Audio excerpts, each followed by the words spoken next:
Hello everyone, स्वागत है आपके अपने YouTube channel online GK GS classes में।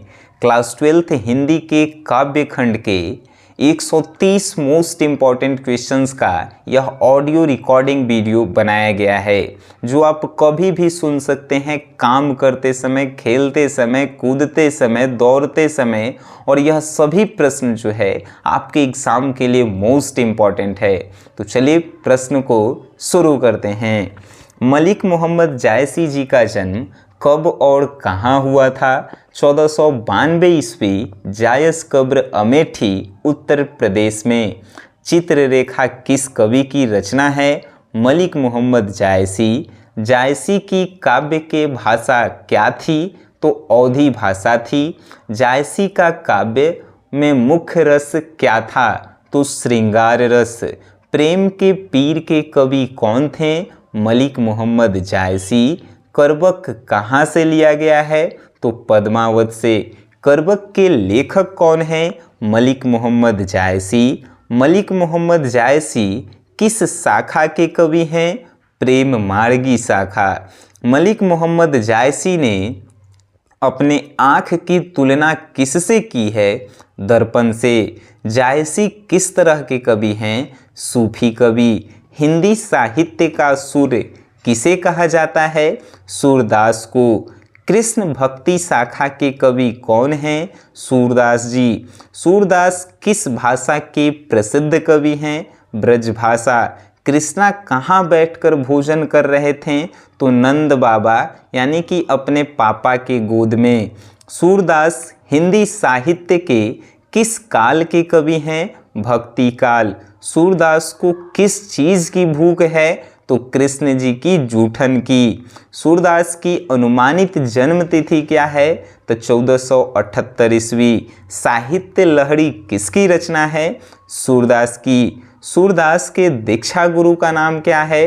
वल्लभाचार्य। सुरसागर किसकी रचना है? सूरदास के। बरव्य रामायण किनकी रचना है? तुलसीदास की। काशी में कितने वर्ष रहकर तुलसीदास विद्या अध्ययन किए? 15 वर्ष तक। तुलसीदास के दीक्षा गुरु कौन थे? नरहरिदास। तुलसीदास की माता का क्या नाम था? तो हुलसी। तुलसीदास का जन्म कब और कहाँ हुआ था? 1543 ईस्वी, उत्तर प्रदेश में। तुलसीदास किस शाखा के कवि थे? राममार्गी। गीतावली की रचना किसने की है? तुलसीदास जी ने। कवितावली की रचना किसने की है? तुलसीदास जी ने। गोस्वामी तुलसीदास हिंदी के कैसे महाकवि थे? तो जातीय महाकवि। कबंटुक अम्ब में अवसर पाई, अम्ब किसके लिए प्रयोग किया गया है? सीता माँ के लिए।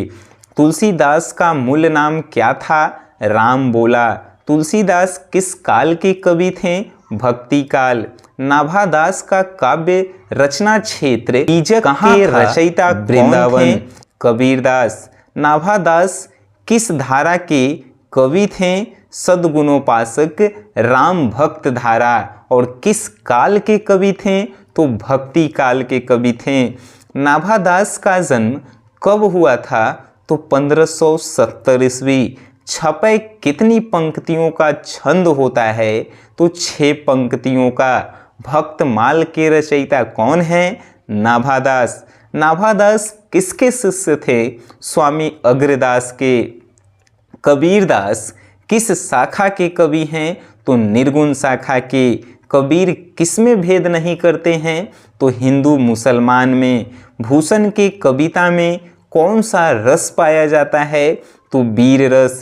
छत्रसाल दशक के कितने छंदों में महाराजा छत्रसाल की वीरता का यशोगान किया गया है? 10 छंदों में। कवित्र शीर्षक कविता के कवि कौन हैं? भूषण जी। भूषण रीति काल की किस धारा के कवि हैं? तो रीति युक्त धारा के। और कौन से काल के कवि हैं? तो रीति काल के कवि हैं। शिवा बावरी के कितने मुक्तों में छत्रपति शिवाजी के वीरता का बखान किया गया है? तो 52। छत्रसाल के तलवारों ने कौन सा रूप धारण कर रखा है? रौद्र रूप। भूषण ने मुख्यतः किस भाषा में रचना की है? तो ब्रज भाषा में।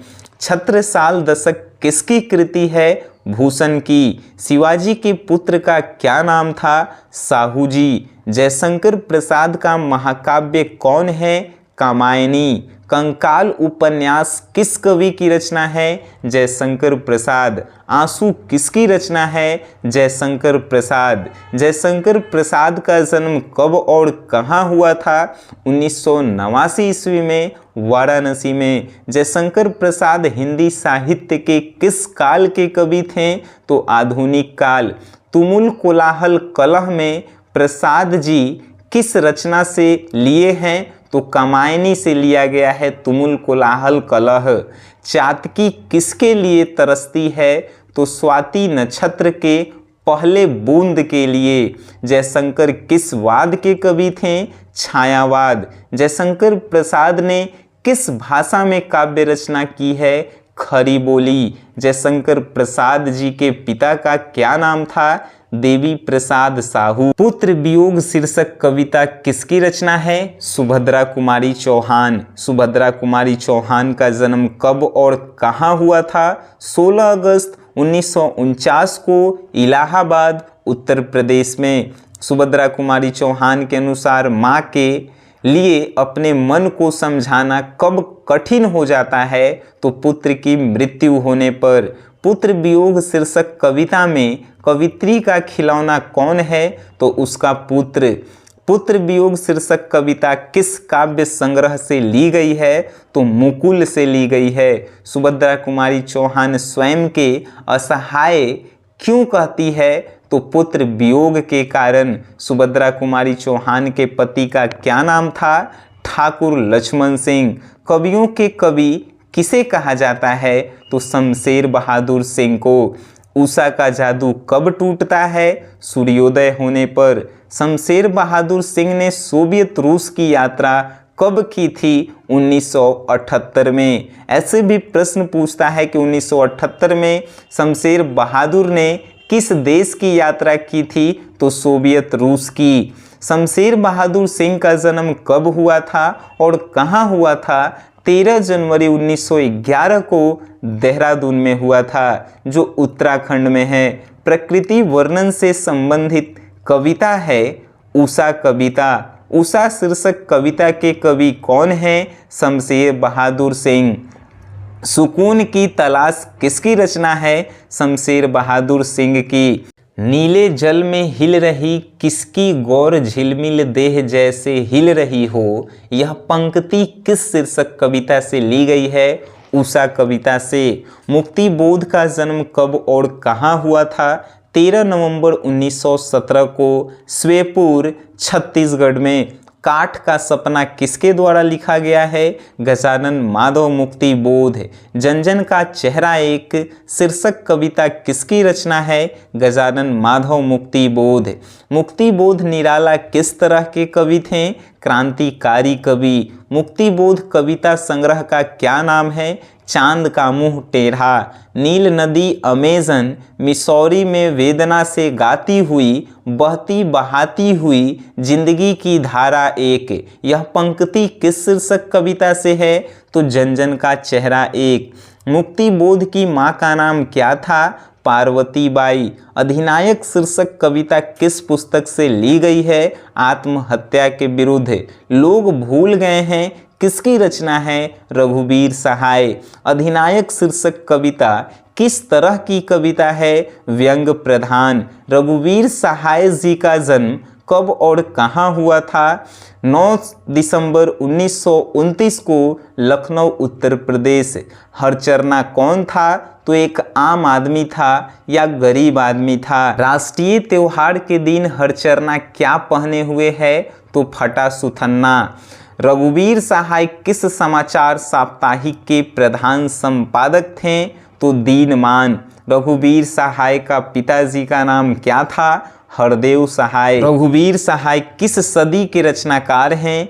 20वीं सदी। विनोद कुमार शुक्ल जी का जन्म कब और कहाँ हुआ था? 1 जनवरी 1937 को रायपुर छत्तीसगढ़ में। प्यारे नन्हे बेटे को कविता किस शैली में लिखी गई है? तो वार्तालाप शैली में। 1999 में विनोद कुमार शुक्ल को कौन सा पुरस्कार प्राप्त हुआ था? साहित्य अकादमी पुरस्कार। नौकर की कमीज के लेखक कौन हैं? तो नौकर की कमीज एक उपन्यास है जिसके लेखक जो हैं विनोद कुमार शुक्ल हैं। एक तार लोहे का लंबा लकड़ी के 2 खंभों पर तना बंधा हुआ बाहर, यह पंक्ति किस शीर्षक पाठ से लिया गया है? प्यारे नन्हे बेटे। प्यारे नन्हे बेटे शीर्षक कविता किस कविता संकलन से संकलित है? तो वह आदमी नया गरम कोट पहनकर चला, इसी से लिया गया है प्यारे नन्हे बेटे। पत्नी बिटिया को क्या कहती है? तो पत्नी बिटिया को समझाती है। और पिता जो है बिटिया को क्या करते हैं? तो पिता जो है बिटिया को खिलाते हैं। बिटिया से कौन सा प्रश्न पूछा जाता है? तो लोहा कहाँ कहाँ है? किसकी विजय हुई? सेना की कि नागरिकों की? यह पंक्ति किस पाठ से लिया गया है? हार जीत। अशोक वाजपेयी जी का जन्म कब और कहाँ हुआ था? तो 16 जनवरी 1941 को दुर्ग छत्तीसगढ़ में। कहीं नहीं वही कविता संग्रह किसके द्वारा लिखा गया है? अशोक वाजपेयी। हार जीत कविता अशोक वाजपेयी के किस कविता संकलन से ली गई है? तो कहीं नहीं वहीं से ली गई है। हार जीत शीर्षक कविता किस प्रकार की रचना है? तो गद्य कविता है। हार जीत कविता में उत्सव कौन मना रहे हैं? शासक दल मना रहे हैं। इबादत से गिरी मात्राएं शीर्षक कविता संग्रह किसकी रचना है? अशोक वाजपेयी। मशक वाला क्या कर रहा है? तो रोड सींच रहा है। घास में दुबका आकाश किसकी कृति है?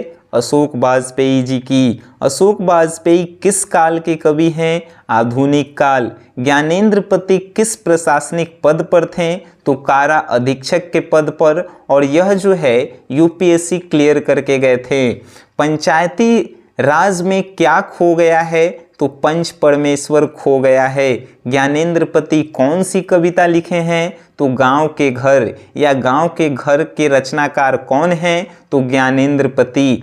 ज्ञानेंद्रपति किस काल के कवि हैं? आधुनिक काल। ज्ञानेंद्रपति को उनकी रचना के लिए 2006 में साहित्य अकादमी पुरस्कार प्रदान किया गया था। किस रचना के लिए? तो संशयात्मा रचना के लिए। ज्ञानेंद्रपति के पति का नाम क्या है? तो देवेंद्र प्रसाद चौबे। गांव के घर के भीतर आने से पहले किसे खास कर आना पड़ता था? तो बुजुर्गों को। सर्कस का प्रकाश बुलौआ शहर से कितनी दूर से आने वाला है? 10 कोस दूर। ज्ञानेंद्रपति का जन्म कब और कहाँ हुआ था?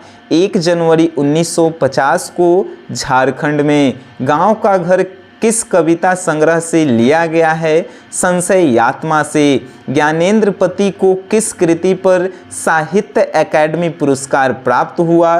संशयात्मा पे। अब जो है आप लोगों को हिंदी पूरे बुक का ऑब्जेक्टिव हमने करवा दिया।